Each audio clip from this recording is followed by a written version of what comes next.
Welcome to the Self-Growth Nerds podcast. I'm your host, Marie, a courage coach, creative soul, and adventure seeker. Since through hiking the Pacific Crest Trail in 2019, I'm on a mission to help you embrace your most confident self so you can achieve your dreams too. If you're eager for deep conversations, big questions, and meaningful connections, join me on the quest to discovering how we can create a more magical and memorable life. Hello, nerds! How are you? I'm pretty good. Today I have a really exciting episode for you. 5 ways to boost your confidence. 5 ways to boost your confidence in a genuine way. So not like fake it till you make it kind of bullshit. No. I'm going to give you real ways to show up the way you want to show up. Show up as your real self when you're at work, when you're going on a date, when you're with friends, when you go to a networking event, so that you can come home and feel proud, not feel like you were making yourself small. Okay? Before we jump into those 5 ways, I want to share something that I found with you. So I was going through old stuff and came upon notes that I had taken almost 3 years ago. The title is, If Your Biggest, Baddest, Boldest Dream Came True, ... And then I asked myself 2 questions. And I invite you to ask yourself those questions in your journal, because what I'm about to read, almost all of it came true for me. So I asked myself, that was 3 years ago, who would you be? So if your biggest, baddest, boldest dream came true, who would you be? I said, I'm a creative, kind, and colorful leader and entrepreneur who expresses herself in bold ways and connects deeply with those she encounters, helping them embrace their bravest self in a way that allows me to use my creativity and to be free. Like when I read this, my mind was blown, because I feel like that's exactly what I get to do every day in my job. But also, like, I just came back from the coffee shop, and whenever I go to the coffee shop, I end up talking with the people who work there, or like a stranger that I meet, and I find myself very often connecting deeply with the people in my community, and I love that. Okay, and the second question that I asked myself is, how would you spend your day? I made a list. So it reads, wake up when I choose, feeling clear. Wear colorful and comfortable clothes. Eat healthy, rarely have to cook, have delicious smoothies at the ready. We're not quite there yet. Spend time alone working on creative and inspiring projects. I do that all the time.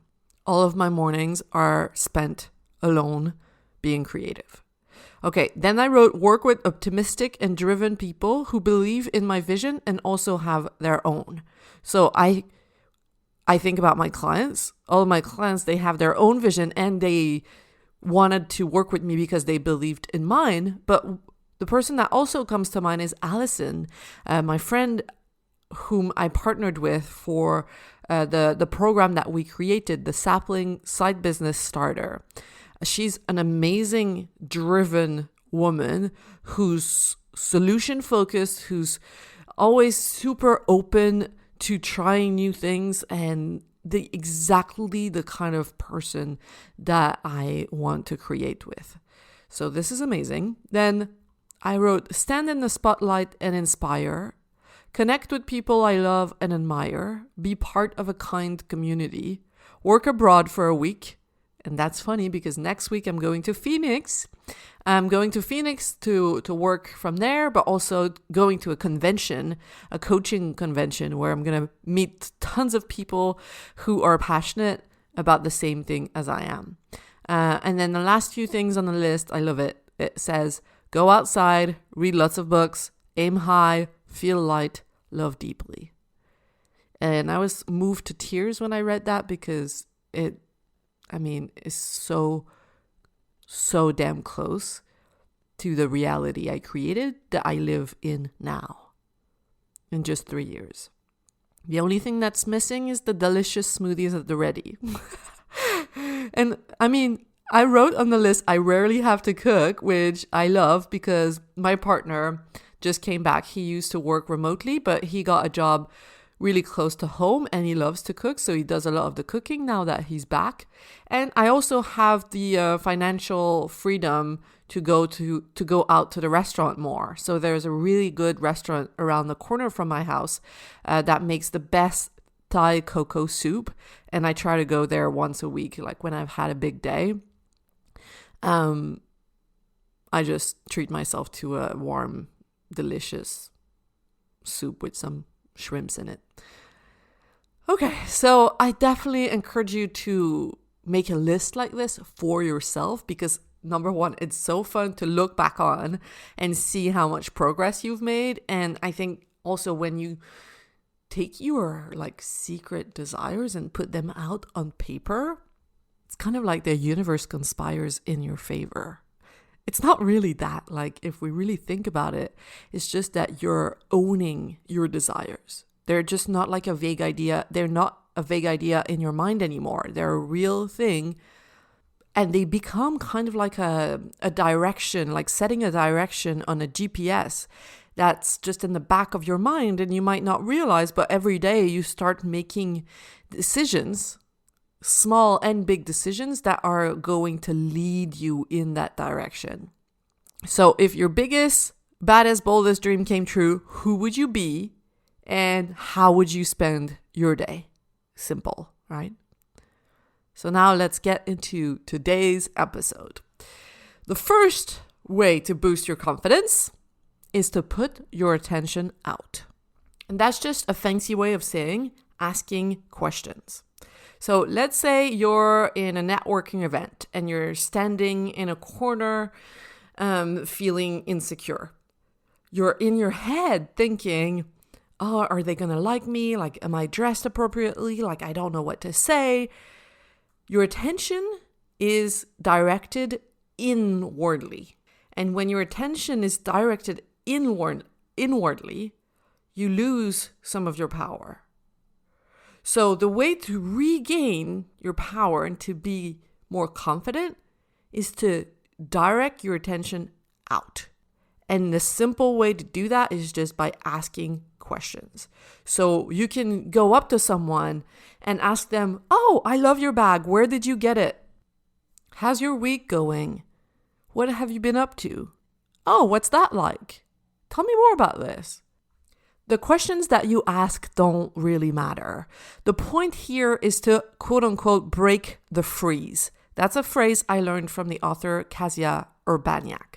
And what it essentially means is, so when you're insecure, when your attention is focused inwardly, your nervous system is likely to get activated, right? You don't feel safe in a situation. So your survival instinct turns on. Fight, flight, freeze. And for many women, freezing is quite common. You know the feeling of like being a deer in the headlights when you don't really know what to say and you're just standing awkwardly and you feel kind of stuck. A way to interrupt this, to quote unquote break the freeze, is to notice, oh, okay, my attention is in. Let's bring my attention back out and just ask a question to anyone. Any question. So that's the first way to boost your confidence. And that's going to lead us to the second one, because I already hear some of you, oh, but if I ask a silly question like, what am I going to look like? I might make myself look like a fool. And that's why the second way to boost your confidence is to make peace with being seen negatively and to love yourself anyway. I have a few examples for you. So last night I went climbing. I went bouldering in a gym, and I used to be pretty good at bouldering until I fell badly and I almost broke my ankle. So I had my ankle in a cast for a while. Did a trip to Paris with my leg in a cast. That was not great with cobbled streets. Anyway, and since then, I've been pretty scared. So I don't make any risky moves. And, for a while, I just stopped going. And then I decided, no, I want to go back and I want to slowly but surely overcome my fear. So what I was doing last night is I told myself, okay, I'm just here for fun. I'm just here to get to know this fear inside of me. And I would climb half the wall, and then I would get down again. Half the wall and then get down again. And there was a little voice in my mind that said, oh, people are going to, think you're not giving it your all, or they're going to think that you suck, or that you're scared, or that you could have tried harder. And I just ignored that voice. I was like, yeah, people can think whatever they want. They can think I suck. They can think I'm a beginner. That's fine. I love myself anyway. I'm here for me. Another example is I often take myself out alone. I go to the cinema alone. I go at the bar alone for a glass of wine. And I highly recommend that you try doing this too. Now, when you're alone, let's say you're sitting at the bar ordering a glass of wine. You might think, oh, people are going to judge me. They're going to wonder why I'm alone. They're going to think maybe I'm a loser. I don't know what your brain's going to come up with. Your brain's going to get creative. And you have to practice being okay with others thinking whatever they want to think about you. Let's say you want to start writing a blog, but you're afraid that people are going to think your writing kind of sucks. Well, the truth is, at the beginning, your writing probably does kind of suck. And being okay with that is going to liberate you and allow you to keep showing up. And as you keep showing up, your writing is going to get better. But you first have to make peace with the idea that, yeah, when you start something new, you suck, and that's okay. Same thing with running. Last year, I decided I wanted to run, and I started with 5 minutes every day. And I thought, oh my God, my neighbors that see me going to run for 5 minutes, what are they going to think? They're going to think I just run. Like, they're going to think I'm lazy. They're going to think I could be also trying harder. See, already noticing a pattern in my mind. And I was like, okay, I'm okay. I'm okay with people thinking whatever they want to think about me. I'm doing this for me. I'm starting a blog for me. I'm writing a book for me. I'm going climbing for me. Let's say you're at a party and you go up to someone, start asking them questions, and you're worried that they might not really like you. They might not want to talk with you. You have to practice being okay with the idea that, yeah, that might be true. Someone might not be into you. Someone might prefer to talk with somebody else, and that is fine. That is fine because you love yourself anyway. And you know that some people are not your people. You know you're not for everyone. You know that some people are going to love you and some people are just not going to be bothered, and that's okay. I heard a story of someone who signed up to a course to learn about wine. And in the first class, they were asked, what's your favorite kind of wine? And everyone was, sharing those fancy answers. And this person said, my favorite kind of wine is rose wine. And everyone kind of looked at her weird because first you say rosé. And second, most people were like coming up with regions and types of, I don't even know the words, right? I'm not fancy with my wine. I just take the nice labels. The like second cheapest bottle with the nice label. That's my trick. And this person was like totally okay with making a fool out of herself in those people's eyes. People like looking down on her because she said rose wine. She's like, I don't care. I want to learn something new. I'm here for me. I'm here to learn something new. And one last example, let's say you're starting a side business like many of my current clients are doing. Many of them, what they tell me is, oh, but I don't really want to talk about it on social media because I'm scared I'm going to be annoying. Like, or maybe you've been taking photographs or you've been making drawings and you want to share them, but you don't want to seem annoying. Okay. This is like the most poisonous thought. You have to make peace with some people thinking you're annoying. Okay? Yes, some people are going to think you're annoying, but you're doing this for you and you've got to love yourself no matter what. so-and-so in their living room watching Netflix while they scroll their phone think about you sharing about your new passion. Make peace with being seen negatively, and that, my friend, is going to free you up to do whatever you want. And that's going to boost your confidence. You're not for everyone. My coach, Simone Seol, she said, if you want to attract, you also have to repel. And I always think about that. Like, if you want to attract your people to you who love you for who you are and for what you do, you are bound to also repel others. And that's okay. You can wish them well and be on your way. Like, I always tell myself, oh, the people that are not interested, they were not my people anyway. We wouldn't be friends anyway. Okay, so that was way number 2. Now, way number 3 to boost your confidence is to legitimize your desires. So many of you are scared of seeming selfish. Like, being selfish is the worst, most evil thing you can be, especially if you have been socialized as a woman. We have been taught to not be too needy, but also not be too bossy. The author that I mentioned earlier, Kasia Urbaniak, she calls this the smush. And so we are navigating in between those two things, and it's a very narrow place to be. Between, oh, you gotta be low maintenance, but you also have to make sure you're not too much. You're not taking too much space. This is what being a quote-unquote good girl means. And if you are acting like a good girl, you are more likely to receive love. And when we were kids, that was what our brain was focused on. How can I receive love? Because we were dependent on our caregivers giving us love, taking care of ourselves, okay? So we were just little animals, and what animals seek is safety, and you only get safety if you're accepted by the people taking care of you. So our computer of a brain is like, how do I get accepted in the tribe? I have to act a certain way.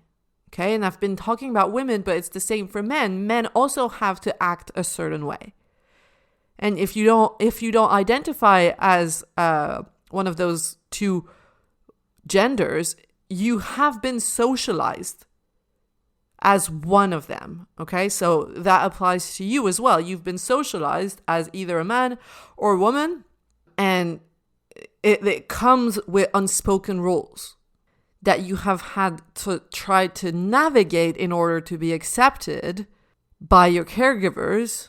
That's your parents, but also like your family, your teachers, and that has influenced how you show up now. That has influenced how you were conditioned as a child and how you act now by default, unconsciously. And your desires might not fit into those rules. And we have to practice being able to say, you know what? This is what I want, and I'm legitimate for wanting this. Because you're basically breaking the mold. You're saying, I don't want these limitations anymore that I've grown up in. For whatever reason.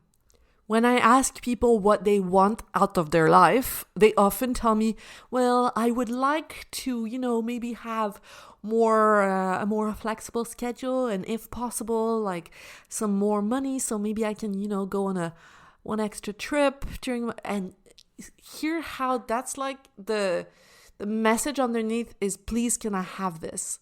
If possible, please and thank you. It's like I'm trying to approach this nicely. I'm passive. I want to comply, and I want you to practice breaking out of that. And instead of being passive, being active. Saying, here's what I want. Let's say I ask you, what do you want out of life? I want this. I want a flexible schedule. I want more money. I want to be able to go on 3 trips in my year. I want this. So let's see how we can make it happen. Notice the difference. How we go from passive, asking, oh, it would be nice if, like that's the good girl approach, to active. I want this and let's figure it out. That's assertive woman. If you don't identify as a woman, think of it as like making yourself small versus owning, claiming your authority, claiming your desires. And one thing you can do, one exercise that I had my clients do to help them legitimize their desires is to show them that their desires are everything but selfish.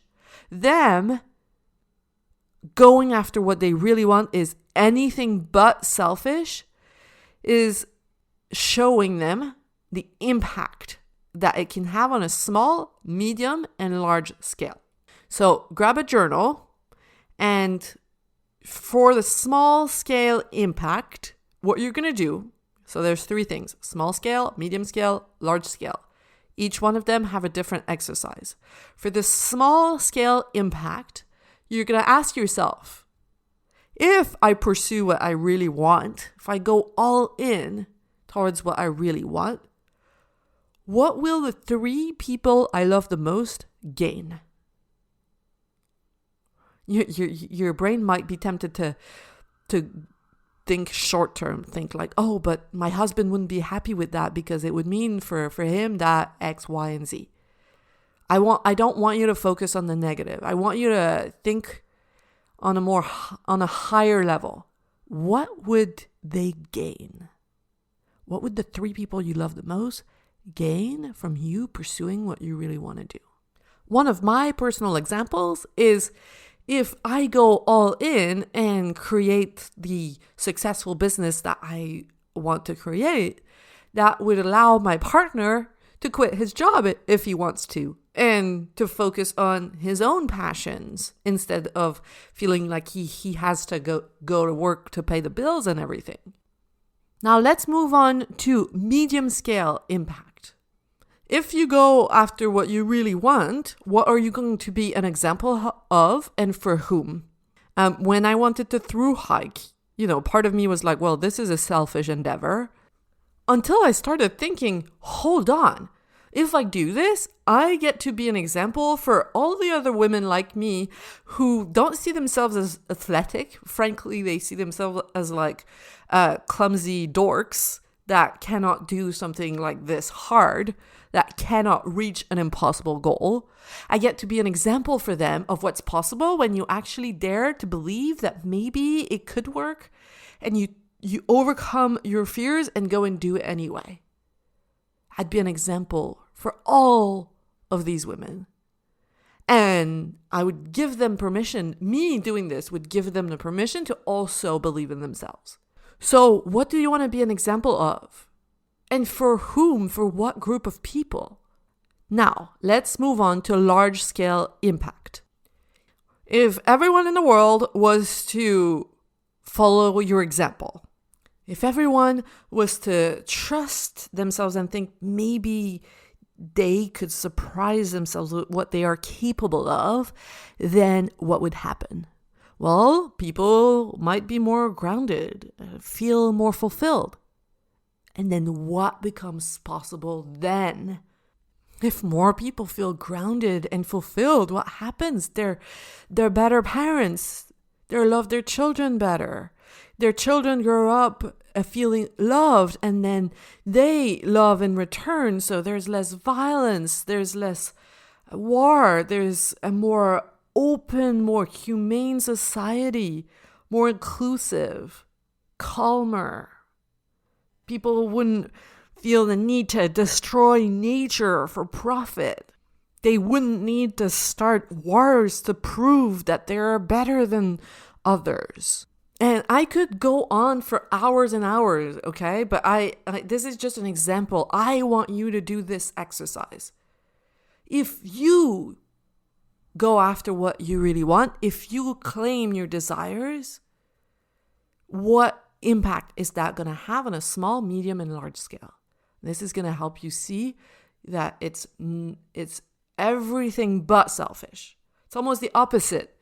If you just keep complying and doing what you're told and doing what you think you should be doing, it's almost more selfish, because the example that you're giving to everyone who looks at you is keep yourself small. Keep yourself in line. And is that really what you want to do? So that was the third way, legitimizing your desires. This is important in our work. Now, the fourth way to boost your confidence is to know your focus. So this is when you feel unsure, hesitant, overwhelmed. For example, there's a lot going on in the world, and there's a lot of causes that you could donate to. And there's always like the last crisis going on that you could participate in helping. This can be very confusing. Every time something happens somewhere in the world, you could think, oh, I should be donating, I should be doing this, I should go out and protest, I should. And it makes you feel like you're splitting yourself up in a million different directions. What you want to do when you notice this is choose your focus. This is going from passive to active again. So instead of letting the external world dictate what you do, you take the reins back and make an intentional decision. This is the way I help. No, I don't need to focus on all of these problems, because this is the way that I choose to help right now. I'm not going to spend hours worrying about climate change, for example, because I know that the way I help is I work with people who care about the environment and help them be their most courageous self. So some of my clients, they work directly in that field, and my job is to help them strengthen their confidence so that when they show up in an important meeting, where they can influence the decisions that are being made, they can stand up and speak their minds and share their brilliant ideas and have an impact. See, I know this is my place. This is how I help. And if you can't think about the ways that you help, if you can't decide, that's also important work to do. That's work that I do with my clients in Brave and Bold, and that's work you can do with me in the new year when I open Brave and Bold again, or that you can, there are other ways to do this work that you can look into. But knowing what your focus is helps you feel calm and grounded and not get lost in the overwhelm. I'm going to give you 3 more examples. There's a lot of people in my life, and back in the days, I would think about all my friends, and I was like, oh my God, like I should be a better friend, a more present friend. I haven't seen so-and-so in so long. I haven't seen so-and-so in so long. And then at one point, I just decided, okay, I sat down, and here's what I did. I divided my sheet into, I think like 4 or 5 sections. And at the top, I wrote my name. And then in the section closest to my name, I wrote down the names of the people that I wanted to prioritize, like the first tier of people that I wanted to spend the most time with, to give the most attention to. And then in the second section, that was my tier 2 people. And try to be really honest with yourself. Not like, oh, I should put this person in tier 2 because I'm probably in their tier 2. Or I should, we've been friends for a really long time. So really, no one's going to see this sheet but you. So who are the people that you want to put in tier 1, tier 2, tier 3? You can have it as many categories as you want. And then this is what you decide. You tell yourself, these are the friends I am prioritizing right now. If they're in the 4th category, it's like, oh, I might see them once in a while, but they're not my priority right now. So again, you go from passive, like seeing all of the people that you know and feeling guilty, to active. These are the people I choose to spend time with right now. Notice how I always say right now, because these things change. Okay, another example. You have lots of passion projects. You're a multi-passionate being. And you think, oh, I should be making progress of my projects. I haven't worked on this one. I haven't worked on that one. And you decide, no, this is the one thing I am working on right now. I wrote the first draft of my book, a few years ago, and I haven't worked on it again. Now, part of me could be like, oh, I should really finish this project. And I'm like, no. I did that back in the day, and now what I'm focusing on is this. This is the one thing I want to be doing right now. From passive and dictated, your internal state being dictated by external things, to choosing intentionally your focus. One last example. Your brain might go to like, oh, I should be doing more sports. Like, it's important to do physical exercise. Like, I haven't been doing. Okay, decide. Either, okay, I'm going to choose this sport and this is what I'm going to do. Or no, actually, this is a season in my life where I focus on making puzzles and going on walks. That's it. I have chosen. This is my focus. And choosing your focus is also going to contribute to legitimizing your desires. Okay, last way, the fifth way to boost your confidence is to practice embodying the person you want to become. So think about this confident version of yourself that you have in your mind. How do they carry themselves? How do they think? How do they feel on a daily basis? What are the kinds of habits that they have? What do they do for fun? How do they dress? How do they feel when they go to bed at night? And start small. Maybe it starts with just buying yourself a pair of pants that you deeply love. If you follow me on Instagram, you've probably seen pictures of me in my bright rainbow colorful pants that I really love. These pants were like more expensive than the kind of pants that I usually buy, but I wear them all the fucking time. I feel like my soul is inside out when I'm wearing them. They represent the way that I used to want to see myself. That now is just my new normal. When I got those pants, I was like, oh, this is like creative professional person. Someone who takes themselves seriously, who gets shit done. That's what they represented for me. And now I wear them all the time. And this is how I see myself. Like, I get shit done. I take my work seriously.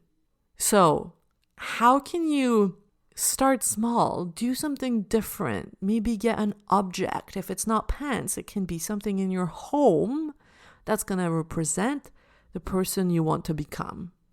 I love to ask myself sometimes when I'm flustered in a situation. Let's say I received like a negative comment on a post on Instagram. I love to ask myself, how would Oprah react in this situation? Well, first, she'd have an assistant, so she wouldn't probably see the comment. She'd have an assistant deal with that. But if she did see the comment, she'd be like, yeah, I don't have time for this. I don't have any second to waste on this because I know I'm amazing. And it helps me embody the person that I want to become. Not that I want to become Oprah, but I want to become someone who, like, I have stuff to do. I have impact to make. So I don't worry. There's a quote that I love. It's like, lions don't concern themselves with the opinions of sheep. This is exactly what I want to embody. I don't have time to waste with your shenanigans. I have more important things to do. So think about the person that you want to become and practice embodying them today. And this is very different from fake it till you make it. It's more like, how can I let go of the limiting beliefs that I've been carrying and step just a little bit more in my power? What would it look like to be more of me? To take better care of myself. Slowly but surely, you're rewiring your brain. You're creating new neural pathways. if one of your neural pathways is to, whenever someone asks you to do something, you say, oh yeah, sure, please, yes, I'm happy to do it, happy to help. That's your default programming. Then you want to practice pausing and asking yourself, okay, the person that I want to become, how would they respond in a situation like this? Oh, they might say, let me think about it and I'll get back to you. See, it's not fake it till you make it. It's being more intentional about how you show up, instead of just letting your unconscious conditioning win every time. Okay, so that's it for today. As a summary, the 5 ways to boost your confidence are: number 1, put your attention out by asking questions. So don't focus on you, focus on the other person, and it's going to help you feel at ease in the situation. Number 2, make peace with being seen negatively or, sucking because you're a beginner at something new, and loving yourself anyway, okay? I am seen negatively, I am judged by some people, I suck at this, and I love myself anyway. Number 3, legitimize your desires, okay? What you want is not selfish, or what I should say, being selfish is not bad. Being selfish can have a profound, heart-shattering impact. Number 4, know your focus. Instead of letting external events dictate where your attention should be, decide where you want to put your time, your energy, and your money.